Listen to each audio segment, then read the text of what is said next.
আসসালামু আলাইকুম।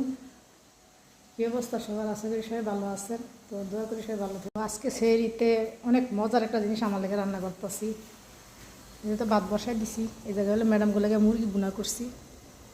বুনা কি মানে একটু তো জোর থাকবো, কারণ হেরা এটা দিয়ে ভাত খায়, ঠিক আছে?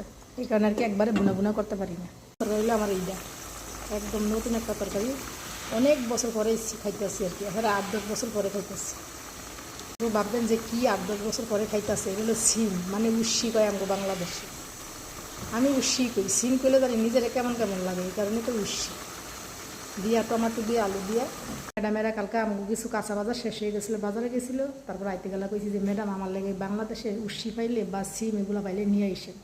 হয় তাইলে একটা কাজ করো, তাইলে পিকচার দিয়ে দাও। পরে ইউটিউব থেকে একটা পিকচার বার করে ম্যাডামেটি দিয়ে দিছি। ওডি আজকে আনছে, চিন্তা করছি কালকা মাছ দিয়ে রাখ দেখাবো।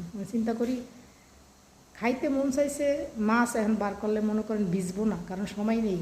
এই কারণে সিম, নতুন আলু, টমাটো, ধনিয়া পাতা দিয়ে একটু তরকারি রান্না নিয়ে আলাদা করে খাইতেছি আর কি। আসলে কিছু খাইতে মন চাইলে নগদে খাওয়া আর কি ভালো, তাই নগদই আর কি তরকারি খাইতেছি। আসলে আমরা তো বাড়ির ভিতরে থাকি, এমন একটা কিছু খাইতে মন চাইলে কোনো সময় খাইতে পারি না, কারণ কই না কেউর কাছে, কেউ কাছে কমু কইলে অবশ্য আইন না দেয়, কিন্তু কই না কর মানে প্রয়োজন মনে করি না। যাই এরা খায় ওটির লগে আর কি আমরা একটু খাই। তো কর সাথে সাথে মাশাল্লাহ দিলে, পিকচারটা দেওয়ার সাথে সাথে যাই না দিছে, এটা আমি অনেক খুশি হয়েছি।